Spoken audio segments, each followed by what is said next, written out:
peuple du Seigneur. Amen. La foi est là, la foi est là, le feu est là. Amen. Amen. Bonjour, bonjour mes frères et sœurs, bonjour, bonjour. Je suis dans la joie de nous retrouver encore ensemble. Amen.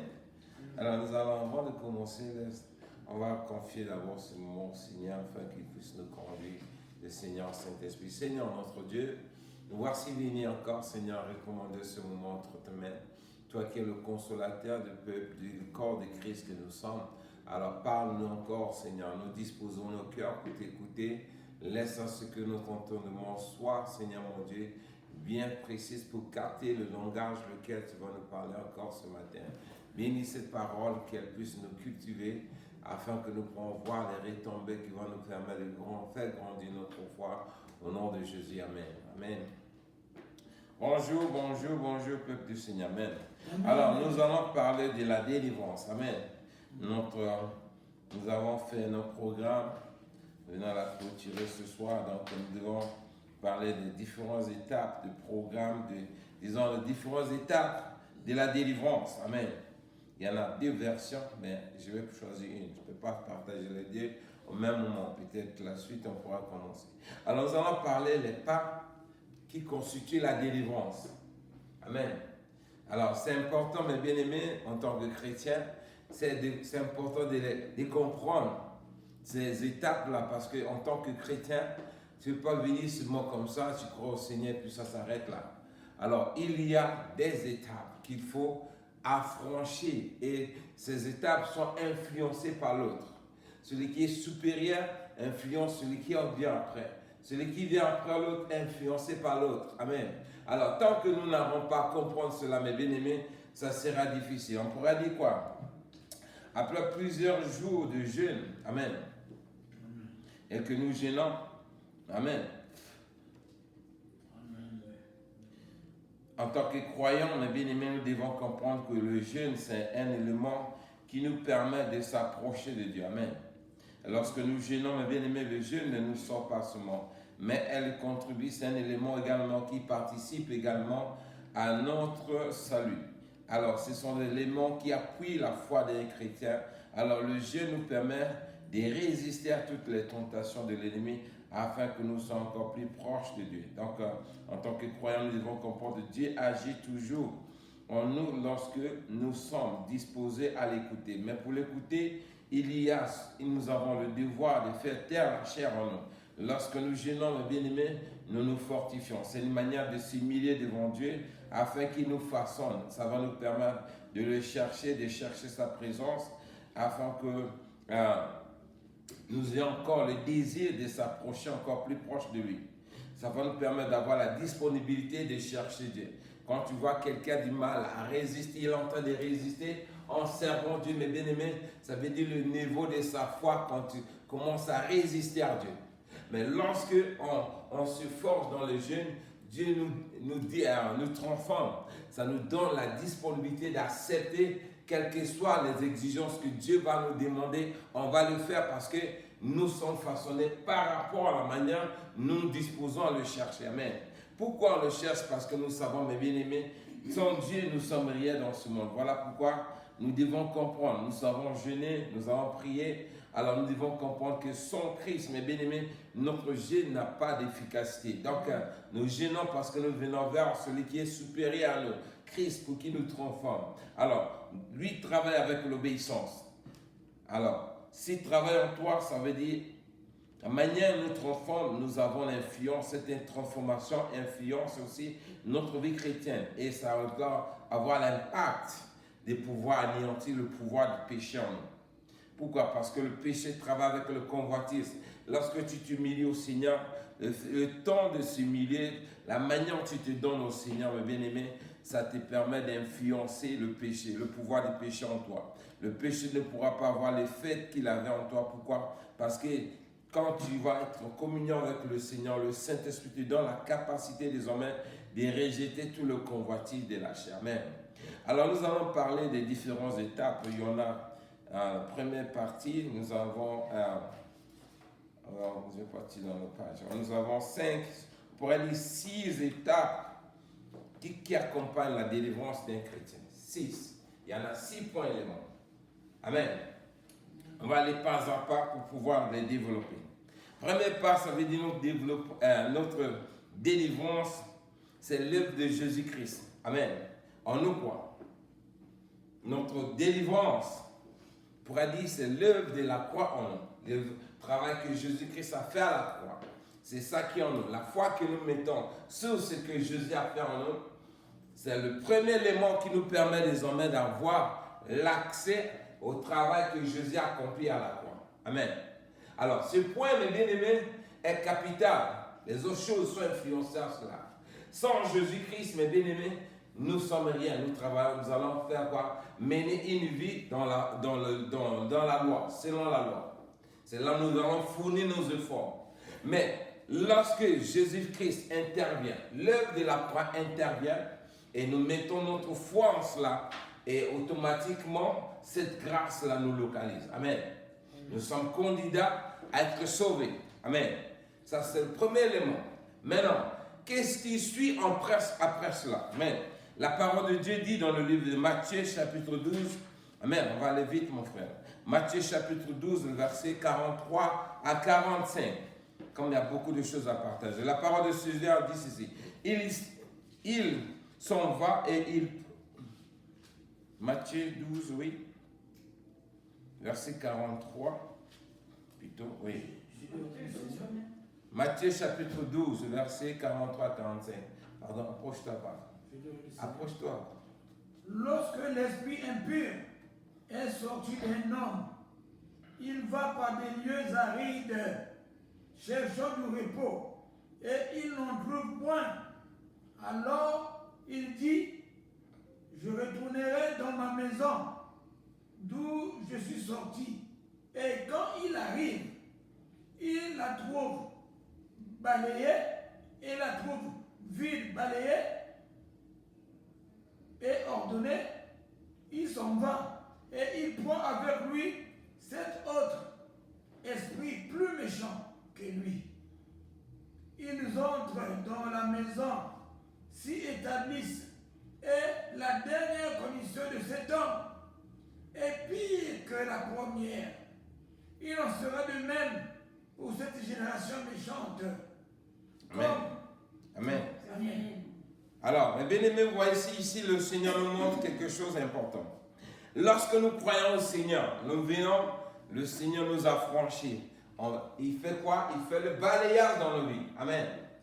Lorsque tu viens pour la première fois, tu mets ton pied à l'église et qu'on prie et tu mets ta foi, tu acceptes le sacrifice que Jésus a fait à la croix, en l'acceptant comme Seigneur et Sauveur. Quand on prie pour toi, la puissance de la parole, de la prière de cet homme de Dieu anéantit toutes les forces forteresses qui existent en toi. Amen. Maintenant, tu es déjà nettoyé sur Jésus-Christ. L'esprit là qui occupait la place sort. Amen. Pourquoi? Parce qu'il y a l'enfant qui est venu pour occuper la place. Maintenant, le problème, ça ne va pas s'arrêter là. Amen. Puisque on a prié pour toi, tu as été délivré. Et il y a un processus qu'il faut suivre. Sans ce processus, mes bien-aimés, l'esprit va tourner. Il va tourner. Mais quand tu vas continuer à mener la même vie que tu menais, l'esprit avait dit, mais oh, ma maison a été nettoyée. Il n'y a plus rien. Attends, je vais prendre encore 2 postes forteresses pour revenir. Amen. C'est là que nous voyons les gens en prie pour eux, ils sont délivrés et encore, quelques temps après, la personne tombe. Parce que quoi? Lui pense que quand on prie pour toi et tu es délivré, ça s'arrête là. Et il continue à vivre la même vie qu'il vivait avant. Alors que c'est un danger, mes bien-aimés. Un chrétien, quand il vient pour la première fois en prie pour toi, il a aussi une partie que nous devons comprendre. Amen. Amen. Alors, donc, ce passage, mes bien-aimés, nous enseigne à comprendre que la délivrance seule dans la prière ne suffit pas. Il y a aussi une partie que nous devons contribuer et afin que nous soyons véritablement libres. Amen. Amen. Alors, mais si nous dépendons seulement de la partie où nous avons reçu la prière et que nous continuons à mener la vie, on ne cherche pas à développer notre vie chrétienne pour avoir la capacité qui pourra permettre de sécuriser notre délivrance, c'est là où les démons la revient encore plus forte et la situation de la personne est pure. Et on acquise maintenant qui les hommes de Dieu. Oh, cet homme de Dieu, il n'est pas bon, c'est pas un vrai homme de Dieu. Pourquoi? On a vu, il a fait des miracles, il a prié pour la personne, sa situation était bonne, et après maintenant, voilà, c'est revenu. Alors que le problème, ce n'est pas l'homme de Dieu. Amen.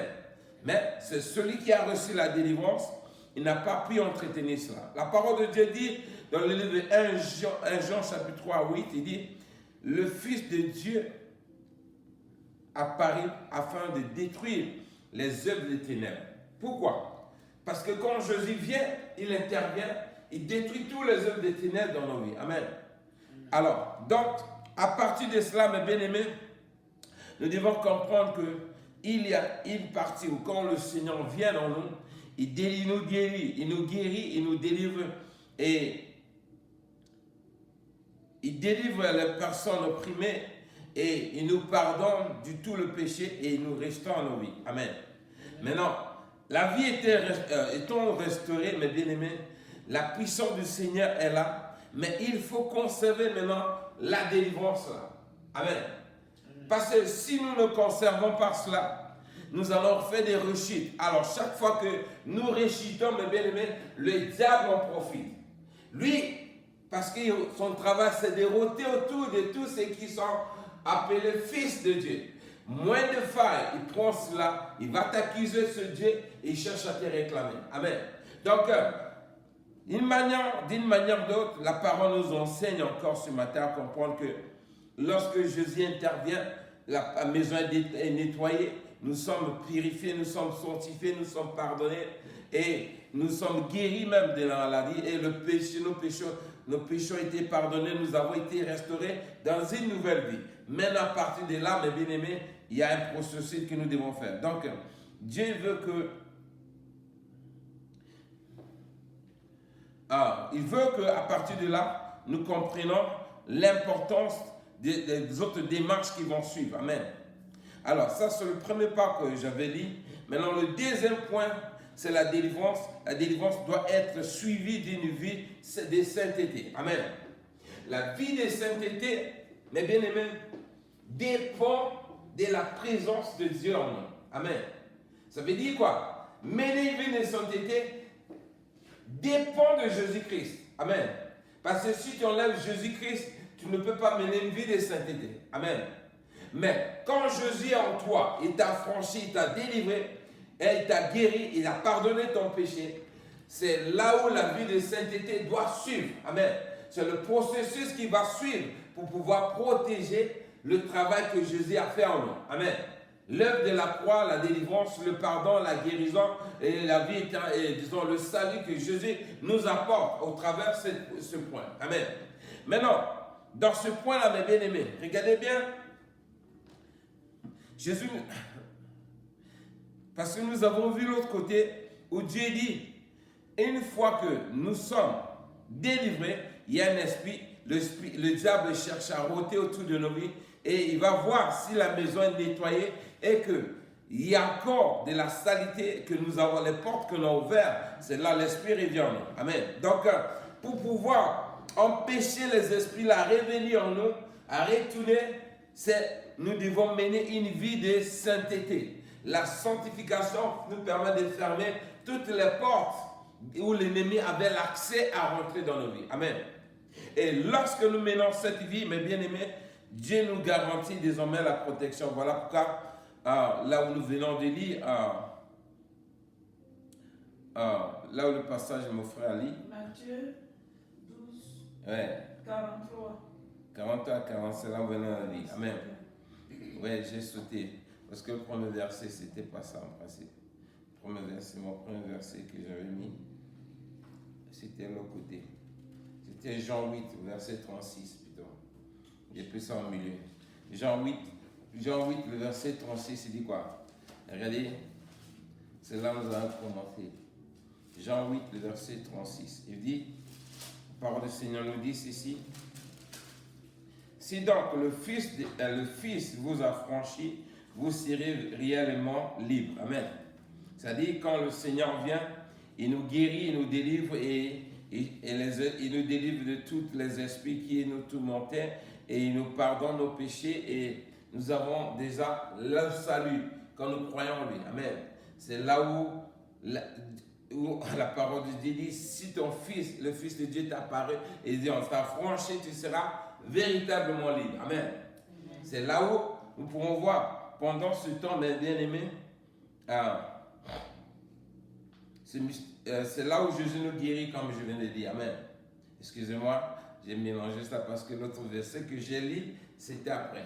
Maintenant, après ça, quand Jésus nous guérit, nous a franchis, c'est quand on saute là, c'est là où Matthieu, chapitre 12, verset 43, où intervient. Amen. C'est là où le diable revient. Amen. Alors, si le diable revient, ça veut dire quoi? Nous devons anticiper les œuvres du diable dans nos vies pour ne pas subir les mêmes sorts qu'on a subis avant la délivrance. C'est là où nous devons chercher la sanctification. Amen. Parce qu'avec la sanctification, ça va nous permettre de fermer les portes que l'ennemi avait l'accès dans nos vies. C'est là où nous pouvons voir la main de Dieu continuer à nous garder et nous protéger. Alors, si c'est le cas, mes bien-aimés, regardez bien, Jésus-Christ nous a franchis et voilà, ensuite, la sainteté doit suivre. Amen. Si la sainteté, tu sautes la sainteté, ça veut dire que ta délivrance n'aura pas d'effet, ne sera pas effective. Amen. Une fois que tu as franchi par le Seigneur Jésus, mais tu ne suis pas la vie de sainteté, ça veut dire quoi? Tu exposes toi-même ta vie aux mêmes esprits qui étaient là. Parce qu'ils vont revenir à tout le coup. Chaque fois qu'un enfant de Dieu vient à l'église, tu donnes ta vie au Seigneur, on prie pour toi, tu as franchi parce que Jésus t'a franchi. Maintenant, l'autre processus qui va suivre, la sanctification doit impérativement remplacer. Amen. S'imposer aussitôt. Amen. Afin de barrer la route à tous les esprits de traits de malheur dans ta vie encore. Mais si tu enlèves la sainteté, c'est là où tu continueras toujours à s'exposer à tous ces mauvais esprits-là. C'est là où ils vont prendre encore cet esprit plus fort de venir encore empirer ta situation. Amen. Donc, la sanctification est impérative. Notre salut, notre délivrance dépend de notre sanctification. On pourra dire ça de cette manière. Amen. Alors, sans la sanctification, mes bien-aimés, notre délivrance ne sera pas effective. Lorsque tu annules toi-même la vie de sanctification, c'est comme si tu dis, j'ai reçu la prière, moi-même je me porte candidat à retourner à l'ancienne condition que j'avais avant qu'on prie pour moi. Amen. Donc il est important de comprendre cela. Si nous voulons voir vraiment la main de Dieu dans nos vies, voilà le processus que la parole de Dieu nous parle. Amen. Donc cela, mes bien-aimés, nous enseigne qu'après une délivrance, il est essentiel, mes bien-aimés, de remplir notre vie de la présence de Dieu. Mais en remplissant cela, il faut quoi? La sanctification. Amen. Vous voyez? Donc c'est là où la sanctification intervient. Nous devons lire la Bible chaque jour. Comment faire pour obtenir ces choses-là, garantir et protéger cette délivrance? Nous devons lire la Bible chaque jour. Nous devons prier régulièrement en obéissant à Dieu, en rejetant le péché, en recherchant la communion avec le Saint-Esprit. Ça, c'est les éléments qui vont nous permettre de mener une vie de sanctification. Parce que lorsque tu lis la Bible, ce que Dieu te parle au travers de la parole, ça va influencer ta foi et tu pourras obliger de se soumettre à cette parole. Amen. Et lorsque tu pries chaque jour, Dieu te donne la capacité, la force de continuer à persévérer dans la foi. Lorsque tu obéis à Dieu, mes bien-aimés, l'obéissance, mes bien-aimés, permet à la puissance du Saint-Esprit de continuer à te suivre ou bien à te fortifier, à t'affermir. Amen. Lorsqu'on rejette le péché, on ferme toutes les portes que le diable pouvait avoir accès à rentrer dans nos vies. Amen. Donc, le rejet des péchés, mes bien-aimés, c'est une porte défensive. On pourrait dire quoi? C'est une arme défensive contre Satan. Lorsqu'on l'applique, mes bien-aimés, Satan ne pourra pas rentrer ou marquer de camp dans ton corps. Amen. C'est comme un jouet, un match de football. Lorsqu'on met un gardien qui est puissant, mais bien aimé, à la personne comment on dit ça, de rejet du péché, quel que soit le fort que Satan va utiliser, ne pourra pas marquer le but. Amen. Parce que ce qui donne le Satan la force de nos vies, c'est le péché. Lorsque nous ouvrons la porte, c'est là il vient. Au même temps, il en profite pour marquer ses buts. Et une fois il marque le but, il va t'accuser vers Dieu pour te réclamer. C'est là il amène les problèmes, les situations, les blocages, les échecs, les maladies et jusqu'à même la condamnation éternelle. Amen. Mais lorsque nous fermons la porte en rejetant le péché, en recherchant la communion avec le Saint-Esprit, ça nous fait grandir. Amen. Ça, c'est le deuxième point. Le troisième point, nous devons nous revêtir de toutes les armures de Dieu. Hein? Les armes que Dieu donne aux hommes. Amen. Dans l'autre verset, vous pouvez ajouter, il y avait un verset que j'avais préparé là. Ouais, ça. Bon, c'est bon. Le troisième point, c'est de se revêtir de toutes les armes que Dieu donne aux chrétiens. Amen. C'est là où Éphésiens chapitre 6, le verset 11 intervient. Amen. Éphésiens chapitre 6, le verset 11. Éphésiens chapitre 6, le verset 11. La parole de Dieu dit quoi? Revêtez-vous de toutes les armes de Dieu afin de pouvoir tenir ferme contre les ruses du diable. Vous voyez ça? Éphésiens chapitre 6 nous permet de nous revêtir les armes que Dieu donne aux chrétiens. Amen. Quelles sont ces armes? Quelles sont les armes de Dieu? Quelqu'un peut me donner quelques armes? Les armes que Dieu parle pour résister au diable. Hein? Ceinture de vérité, courage de justice, grâce au salut, l'épée de l'esprit, le zèle de l'évangile. Ouais, il y a la vérité, il y a la justice, il y a l'évangile de paix, il y a le bouclier de la foi, il y a le casque du salut, il y a l'épée du Saint-Esprit qui est la parole de Dieu et la prière persévérante.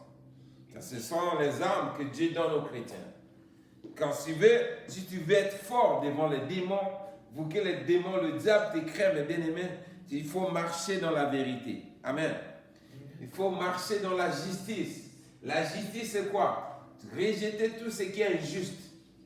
Si tu vois que ça là, c'est pas bon, tu ne le fais pas. C'est-à-dire, c'est comme si tu prenais toi-même ton corps dans tout ce que tu fais. Quand tu vois quelqu'un, la manière dont tu veux le traiter, c'est comme si tu te traitais toi-même. Tu vois, c'est que tu sais que ça là, moi-même, je ne veux pas. Alors, moi, si je n'aime pas qu'on me traite comme ça, je ne fais pas ça aussi à l'autre. Amen. Ça, c'est la justice. C'est-à-dire quoi? Défendre toujours le droit de l'autre. Quelle que soit la personne, quels que soient les liens de la personne, qu'il soit l'étranger ou bien c'est quelqu'un de proche. S'il y a, par exemple, un parent, bien frère, bien quelqu'un de proche, il a commis l'injustice, toi tu veux le protéger parce qu'il est ton parent. Ça, c'est l'injustice. Ça donne l'accès aussi à l'ennemi. Amen. Parce que ce sont des points que le diable utilise. Amen. Lorsqu'on utilise l'évangile de la paix, c'est quoi? Là où il y a ton droit et qu'à cause de la paix, tu es obligé de laisser tomber. C'est ça la paix. Amen. L'évangile de la paix. Où tu peux te défendre, mais ça va créer encore des situations compliquées. Tu laisses tomber à cause de la parole de Dieu. Le bouclier de la foi, ça veut dire, quel que soit le problème, les circonstances qui arrivent. J'ai pris mon engagement de suivre Jésus-Christ. La foi me dit de ne pas faire cela à cause des tentations qui peuvent surgir. Même si je suis dans le besoin, je préfère garder la foi. C'est ça, la ceinture de la foi. Amen. Le bouclier de la foi plutôt. Casque du salut, ça veut dire quoi? Casque du salut, c'est quoi? Casque, tu vois, les gens qui vont se combattre là, ils portent quoi? Les armures, les anciens trucs des films là, quand on voit les gens, ils avaient des casques, ils portent les avions faire quelque chose pour se protéger. Le salut, on va protéger nos saluts. Protéger le salut, ça veut dire que tout ce qui peut causer, nuire notre salut, en cours de l'évangile qu'on reçoit, on protège le salut. De la même manière, la personne qui a un bouclier, qui porte cela pour se protéger, pour ne pas qu'il se blesse, c'est comme ça on protège nos saluts, à cause de ce qu'on a reçu. Amen. L'épée de l'esprit et qui est la parole de Dieu. La parole de Dieu doit être toujours permanente. C'est ça qui nous donne la force. Amen. Le quatrième point, on pourrait dire quoi? Demeurer dans la parole de Dieu. Amen.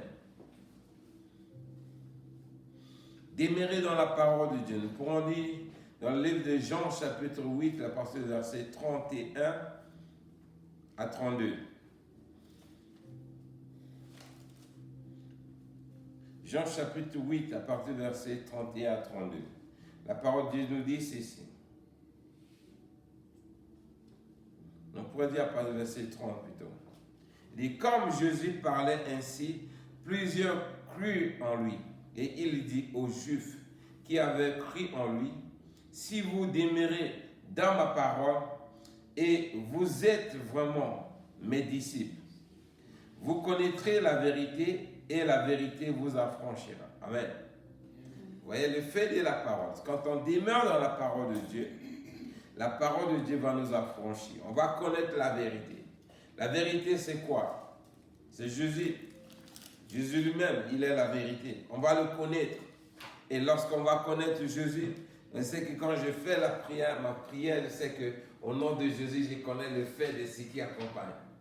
Donc, pour être affranchi quand je suis malade, au nom de Jésus, maladie, il est écrit par les messieurs de Jésus, c'est guéri, elle paume la maladie quitte. Pourquoi? J'ai connu la vérité, j'ai été affranchi. C'est ça. Amen. Donc, l'importance de lire la parole de Dieu, ça va nous permettre de connaître qui est Jésus, le Dieu que nous sommes en train de prier. Alors, en aucun cas, un chrétien, qui a donné sa vie au Seigneur, celui qu'on a délivré et il marche dans la sainteté, mais ne lit pas la parole de Dieu. Tu seras toujours ignorant. N'importe qui pourra venir te blaguer et tu vas tomber dans sa tentation. Et tu ne seras pas affranchi. Amen. Alors, la parole de Dieu, mes bien-aimés, c'est impératif. Nous devons communier avec cette parole. Parce que notre liberté dépend de la parole de Dieu. Amen. Parce qu'il dit, comme Jésus parlait ainsi, plusieurs crient en lui. Il était en train de prêcher aux Juifs. Amen. Mais il dit, les Juifs, le verset 31, il dit quoi? Il dit aux Juifs, qui avait crié en lui? Il a dit à toi qui crois en Jésus, qui a donné ta vie au Jésus. Si tu demeures dans sa parole, aujourd'hui même, et dit quoi? Si vous demeurez dans ma parole, vous êtes vraiment mes disciples. Vous voyez ça? Ce statut-là. Quelqu'un qui connaît la parole de Dieu, tu passes du statut de croyant à un disciple du Seigneur. Pourquoi? Parce que quand tu vas connaître la parole de Dieu, jamais en aucun cas tu vas rester silencieux. Tu vas te permettre, ça va te donner la capacité de continuer à exhorter aussi les autres. Amen. Parler des autres, témoigner cette parole-là aux autres. Encourager aussi quelqu'un d'autre. Amen. Pourquoi? Parce que tu as été affranchi. Le témoignage là ne permet pas de te laisser tranquille. Amen. Alors, le cinquième point, c'est marcher selon l'esprit. Amen. Quand on a franchi, suivez bien, c'est pas ça, ce sont les éléments qui amènent l'homme à être délivré totalement. Si on suit ces pas-là, tels que Dieu nous donne, nous allons voir notre foi va grandir. Donc, marcher selon l'esprit. Vous pouvez voir dans Galates chapitre 5, verset 16. Galates chapitre 5, verset 16. Je n'ai pas préparé ça, je vais ajouter ça rapidement. Excusez-moi, je cherchais Galates. Galates 5, verset 16. La parole du Seigneur nous dit ceci. Galates 5, verset 16. J'ai dit donc, marchez selon l'esprit et vous n'accomplirez pas les désirs de la chair. Verset 17, car la chair a des désirs contraires à ceux de l'esprit et l'esprit on a de contraires à ceux de la chair. Ils sont opposés entre eux afin que vous ne fassiez point ce que vous voudrez. Parole du Seigneur. Vous voyez ça, mes bien-aimés? Donc, marcher selon l'esprit, ça fait partie, ça contribue à notre délivrance. Amen. Mais celui qui ne marche pas selon l'esprit, il marche quoi? Selon la chair. Et si tu marches selon la chair, tu es en train de permettre à l'esprit là, que Jésus avait chassé par le bien de l'homme de Dieu, de retourner, aller prendre cet autre esprit, venir s'installer dans ta vie et ta situation sera plus pure. Amen. Alors, donc, nous devons développer une vie où nous devons marcher selon l'esprit. Amen. Parce que après avoir gêné, demandé le Saint-Esprit de continuer à nous conduire chaque jour. C'est comme ça que nous devons prier. Nous gênons, nous demandons au Saint-Esprit de continuer à nous conduire chaque jour selon sa volonté. C'est là que nous allons toujours grandir, avoir la maturité. Amen. Alors, comment quelqu'un on a prié pour lui, il a été délivré et il marche dans la sainteté et il lit la parole de Dieu. Mais ici, là, il marche maintenant selon la chair. Est-ce que ça peut aller? Ça ne va pas. On prend la délivrance, en principe, tu ne vas plus marcher selon la chair. Si tu veux compliquer ta vie spirituelle, ta vie chrétienne, d'accord, là tu es volontaire. Mais si tu attends le salut que Jésus donne, ma bien-aimée, l'Esprit Saint en toi dépend de ce Galates chapitre 5, le verset, là où je viens de lire, pas de verset 16 plutôt. De 16 à 17. Amen. Donc nous devons nous efforcer. Le cinquième point très capital, mes bien-aimés, marcher selon l'Esprit. C'est là où les fruits du Saint-Esprit sont venus. Doivent s'interposer. Regardez bien, nous sommes en train de demander les fruits du Saint-Esprit. Amen. On ne voit pas les fruits, nous prions, mais nous ne voyons pas les fruits du Saint-Esprit en nous. Voici en quelque sorte les éléments qui sont en train d'interpeller nos consciences pour que les fruits du Saint-Esprit continuent à travailler en nous. Amen. Parce que, je vais revenir un peu en arrière. Vous devez comprendre, mes bien-aimés, notre délivrance doit être suivie. Vous devez comprendre, en premier lieu, notre délivrance est l'œuvre de Jésus-Christ à la croix. En aucun cas, tu ne peux pas te délivrer toi-même. Celui qui vient chercher la délivrance, quoi, il se porte candidat. Amen. C'est là où Jésus a dit quoi? Beaucoup sont appelés. On a été tous appelés. Le monde entier, tout sera appelé, qu'on ne veut pas. C'est après la parole de Dieu. Quand tout le monde sera appelé partout dans le monde, et c'est là viendra quoi? La fin du monde. Amen. C'est là la fin du monde interviendra. Mais pendant que nous avons été appelés, nous devons comprendre la délivrance pour que nous recevons la délivrance que Jésus nous a offert au travers sa mort et sa résurrection. Amen. Ça dépend de notre foi maintenant. Amen. Et si nous mettons la foi sur les sacrifices que Jésus a fait à la croix, en acceptant comme Seigneur et Sauveur, nous sommes candidats. Amen. Ça, c'est le premier pas. Le deuxième pas qui va suivre automatiquement, nous avons besoin de la sanctification. Amen. Pour accompagner, pour sécuriser l'acte de témoignage que nous avons fait en acceptant Jésus-Christ comme Seigneur et Sauveur. Alors, ce qui protège cet engagement dans nos vies, c'est la sainteté que nous menons, la vie de sanctification que nous devons désormais procéder. Amen. C'est ça qui va protéger le témoignage de notre foi en Jésus-Christ. Amen. Maintenant, le témoignage là ne suffit pas. En bas, il dit, dans le verset, le troisième point, nous dit, il faut qu'on se revête les armures de Dieu, d'Éphésiens 6, le verset 11. Si ces armures-là, on les enlève, bien aimé, le deuxième point ne pourra pas avoir l'influence en nous. Amen. Qui est quoi? La sanctification. Et vous voyez ça? Si on enlève les armures d'Éphésiens 11, la sanctification n'aura pas l'effet en nous. Pourquoi? On va vivre en désobéissance.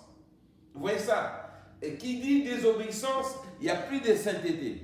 Ça veut dire qu'il y a un creux entre le témoignage qu'on a fait en acceptant Jésus-Christ comme Seigneur et Sauveur et les entre les armures que Dieu donne pour protéger notre sainteté, nous avons ouvert la porte en enlevant la sainteté. Amen. C'est ça que nous prions, nous ne voyons pas la main de Dieu. Pourquoi? Parce qu'il y a beaucoup de points qui ont été enlevés dans nos vies. Dans la foi de beaucoup de chrétiens, tu vois, il y a beaucoup de cris quelque part. Les étapes là sont violées à tout moment. Et c'est ça qui donne la force au diable d'anticiper nos prières, de continuer à nous fatiguer par la maladie, par les blocages, par les échecs. Amen. Alors, nous voyons, mes bien-aimés, pour que la délivrance ait vraiment l'efficacité bien, qu'elle puisse accomplir son effet, les armures qu'Éphésiens 6, le verset 11, ont automatiquement, il doit être impliqué dans notre foi. Amen. Amen. Quand ces armes sont impliquées, notre sainteté aura son effectif, son effet dans notre foi. Amen. Maintenant, quand on descend vers le 4e point, où on doit marcher dans la parole de Dieu. Quand tu enlèves la parole de Dieu, hein, les armures de Dieu n'ont plus d'efficacité. Vous voyez ça? Quand on va enlever la parole de Dieu, on est chrétien et on avait les armes de Dieu, mais on a enlevé la parole de Dieu en nous. Amen. Quand on enlève la parole de Dieu, qui nous fait affranchir pour qu'on se devienne libre. Il dit, si vous demeurez dans ma parole et vous êtes vraiment mes disciples et vous connaîtrez la vérité et la vérité vous affranchira. Alors tu enlèves cela, tu désobéis à la parole de Dieu, tu enlèves la parole de Dieu. Maintenant tu vas voir que les armures là, que tu utilisais, la vérité, la justice, l'évangile, de la paix, le bouclier de la foi, le casque du salut, le paix, l'esprit et qui est la parole de Dieu et la prière persévérante n'aura plus de fait. C'est-à-dire que c'est comme si tu enlevais le fondement qui protège ces éléments. Donc, les armures, la parole de Dieu protège les armures de Dieu, en quelque sorte. Les armes de Dieu en nous. Maintenant, le 5e pas, si tu enlèves le 5e pas, amen, la parole de Dieu n'aura plus d'effet. Le 5e point plutôt, nous sommes arrivés au 5e point, marcher selon l'esprit. Alors, quand tu enlèves la parole de 5e point en nous, vous allez voir, la parole de Dieu n'aura plus d'effet. Parce que quand tu vas lire la parole, tu ne vas pas comprendre. Parce que le Saint-Esprit, marcher selon l'esprit, ça protège à tout donner, à comprendre la parole de Dieu. Amen. Et les fruits du Saint-Esprit aussi vont naître à partir de là. Mais quand tu les enlèves, tu ne marches pas selon l'esprit, tu vas vivre selon la chair. Qui marche selon la chair, il n'y aura plus de fruits du Saint-Esprit en toi. Tu seras un chrétien qui n'a pas de fruits du Saint-Esprit en lui. Vous voyez donc beaucoup de chrétiens que nous voyons, vous voyez voir, ici là ça va, l'autre ça ne va pas. C'est parce que nous violons quelque part certains points qui devaient permettre à notre foi d'être effective. Amen. Donc Galates vraiment nous demande. Maintenant le 6e point, c'est témoigner ce Dieu. Témoignage de Dieu et témoigner ce que Dieu a fait dans nos vies. Amen. Je dis quoi? Lorsque Dieu agit dans notre vie, mes bien-aimés, le témoignage peut fortifier la foi de quelqu'un. Voilà pourquoi Kanguka, beaucoup de gens suivent Kanguka à cause de ça. Le témoignage de ce que Dieu est en train de faire dans la vie des gens. Ce témoignage-là permet à ce qu'on puisse croire que ce Dieu-là est avec nous. Amen. Donc, Apocalypse chapitre 12, verset 11, nous dit ceci. Apocalypse chapitre 12, verset 11. Hein? Écoutez bien. Ils l'ont vaincu à cause du sang de l'agneau et à cause de la parole de leur témoignage. Ils n'ont pas aimé leur vie jusqu'à craindre la mort. Amen. Amen. Donc, rendre gloire à Dieu, mes bien-aimés, encourage aussi. On va encourager les frères. Amen. T'encourage. Alors, imagine, toi, tu es chrétien, tu ne témoignes pas Dieu. Comment les gens vont croire ton Dieu? Amen. Ça veut dire quoi? Le témoignage est le fruit de ce que Dieu fait en nous. nous voyons les merveilles de Dieu, nous voyons la puissance de Dieu, ça ne va pas nous permettre d'être silencieux. On sera obligé d'aller témoigner. Ce que Dieu fait dans nos vies, dans ma vie et les autres. J'ai dit non, viens, voici ce que Dieu fait. Donc, pour avoir le témoignage, mes bien-aimés, pour que nous voyons le témoignage dans nos vies, nous avons besoin de ces cinq points-là qu'on a dit d'abord. Elles doivent être effectives. Les 5 accompagnent, soutiennent les uns les autres. Et si elles sont de manière permanente dans notre foi, dans notre vie chrétienne, vous allez voir le 6e point va naître d'elle-même. Pourquoi? Parce que Dieu va agir, va travailler dans nos vies et va commencer à se manifester. Nous aurons quoi? Les témoignages. Voilà. Donc, là où il n'y a pas de miracle, quoi, où on prie, il n'y a pas de miracle, il n'y a rien, mes bien-aimés, c'est qu'il y a beaucoup de choses à faire là-bas. Amen. Nous avons gêné, nous avons prié, nous sommes en train de chercher vraiment les failles, comment résoudre. Voici les éléments, quelques éléments essentiels qui vont vraiment nous permettre de voir la main de Dieu. Donc, si nous analysons, nous étudions ces 5 points, ces 6 points-là, nous allons voir, mes bien-aimés, beaucoup de choses. Amen. Alors, en conclusion, on pourrait dire quoi? Les 7 jours de jeûne que nous venons de faire, mes bien-aimés, nous devons vraiment conserver ces éléments-là.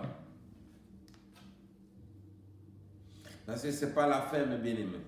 On a jeûné, on a prié, mais ce n'est pas la fin. Voilà le travail que la parole de Dieu nous donne, les points que nous devons travailler chacun de nous. Chaque jour, nous sommes obligés à appliquer ces éléments-là. Si nous voulons voir la main de Dieu, mes bien-aimés, voici quelques éléments que nous devons vraiment adapter, cohabiter avec ça chaque jour pour voir vraiment notre délivrance, pour qu'elle soit effective. Amen. Parce que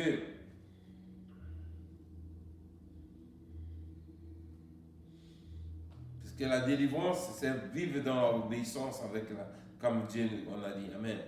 Si nous n'obéissons pas à la parole de Dieu, si nous marchons, nous ne lisons pas la parole de Dieu, si nous ne croyons pas ce que Jésus a dit, si nous ignorons que le diable peut retourner encore, prendre cet esprit, venir encore plus fort nous faire du mal, mes bien-aimés, ça sera difficile. Amen. Donc en conclusion, mes bien-aimés, donc Dieu nous interpelle notre conscience afin que nous pourrons vraiment grandir. Parce que trop c'est trop, on a trop ouvert la porte à l'ennemi. Quand on voit tous ces éléments-là, on voit nous tous nous les violents d'une manière ou d'une autre. Amen. Et voilà pourquoi on a du mal à voir la main de Dieu dans nos vies. Si nous prenons ça, nous lisons la parole de Dieu, nous méditons ça chaque jour, nous allons voir. On n'a pas besoin d'un pasteur pour venir prier pour que le miracle arrive. Ça, avec ça, là, on applique ça tel que Dieu nous parle. Et on veille sur ces choses, mes bien-aimés. L'onction du Saint-Esprit va faire le reste du travail. Lorsqu'un homme de Dieu priera sur toi, mes bien-aimés, tout de suite le problème décante. Pourquoi? Parce qu'en toi, il y a déjà les éléments qui facilitent l'onction du Saint-Esprit d'agir en toi. Amen. Lorsque tu pries toi-même, ça n'arrive pas. De la même manière, les démons vont prendre cet esprit plus fort pour venir se renforcer. Lorsque tu vas chez un homme de Dieu pour qu'on prie pour toi, c'est comme si tu vois que le niveau de ta foi ne permet pas de déclencher ce miracle. Tu vas appeler quelqu'un encore qui a une onction plus supérieure à toi. Et lorsqu'il vient, la situation des démons là devient encore plus critique. Amen. Ça veut dire que ça sera vice-versa. C'est que si toi tu ne pries pas et tu ne gardes pas ce que Dieu a dit, le démon va prendre cet esprit plus puissant que toi, et plus puissant que lui. Et il vient sur ta vie, ta situation sera plus pire. Amen. Mais si toi tu gardes ces éléments que nous venons de partager et que tu pries toi-même, tu ne vois, le niveau de ta foi ne te donne pas, ne te permet pas de déclencher le miracle. Lorsque tu vas prendre l'appui chez l'homme de Dieu, mes bien-aimés, les démons là vont dire, il y a un esprit encore plus puissant, donc c'est encore plus puissant qui est venu. Ils seront obligés de libérer. Les situations deviennent encore plus pires parce qu'on va les jeter en enfer. Amen. Donc c'est une manière de dire, notre vie chrétienne, comme Dieu a dit à Abraham et l'autre là, à Sarah, excusez-moi, Adam et Ève, le serpent mordra ton talon, toi tu l'écraseras. C'est comme ça. Celui qui est le plus fort domine sur l'autre. Le monde là est comme ça. Nous et le diable, c'est comme ça en vie. Celui qui aura la supériorité sur l'autre, il domine sur lui.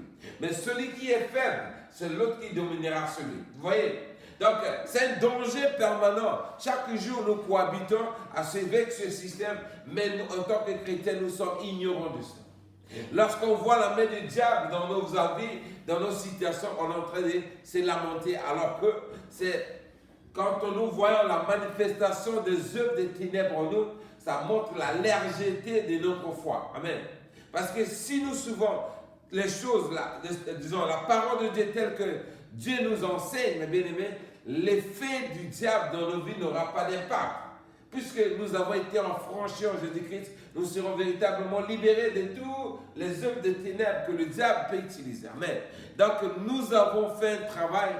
Voici en quelque part les éléments que nous devons désormais poursuivre, accompagner le jeûne que nous venons de faire. Amen. Et si nous les adaptons, nous méditons ça chaque jour, vous allez voir, mes bien-aimés, il y a beaucoup de choses qu'on a prié pour cela. D'elle-même, le Seigneur Saint-Esprit va faire le reste du travail. Nous allons voir les miracles qui vont s'accomplir. Amen. Alors, on va bénir le Seigneur pour la parole et ensuite, on va continuer. Seigneur, merci encore de nous avoir parlé en long large, mon Dieu, au travers de ce passage, au travers de ta parole, Seigneur. Nous sommes venus, Yahweh, chercher, mon Dieu, mon roi, à ce que notre délivrance soit effective, Seigneur. Tu nous as donné les 6 points que nous avons médités en long et large. Alors, aide-nous, Saint-Esprit, à conserver, Seigneur, mon Dieu, ces éléments. Donne-nous la force, mon Dieu, de les mettre en pratique, afin que nous pourrons voir notre délivrance pour qu'elle soit effective. Je prie encore pour ma vie, pour mon frère et soeur qui m'écoutent, Seigneur, qui a du mal, mon Dieu, mon roi, à suivre ces éléments, ces 6 pas. Aide-nous, Seigneur, à les pratiquer afin que nous pourrons voir, Yahweh, les résultats, les retombées, Seigneur, mon Dieu, qui sont attachés à ces 6 éléments, les 6 pas éléments de la délivrance, afin que nous soyons vraiment affranchis, parce que le Seigneur a dit, si le Fils de l'homme vous affranchit, vous serez véritablement libre. Oui, Père, nous voulons être libérés, nous voulons, Seigneur mon Dieu, être affranchis. Alors aide-nous, Seigneur Saint-Esprit, à déclencher, mon Dieu, ces éléments qui sont nécessaires et qu'on puisse les garder et les vivre tels que tu nous as parlé. Merci, Seigneur, pour nous avoir parlé en long large. Nous bénissons ton nom au nom de Jésus. Nous allons tous prier. Amen. Amen. Amen, amen, amen, amen. Amen.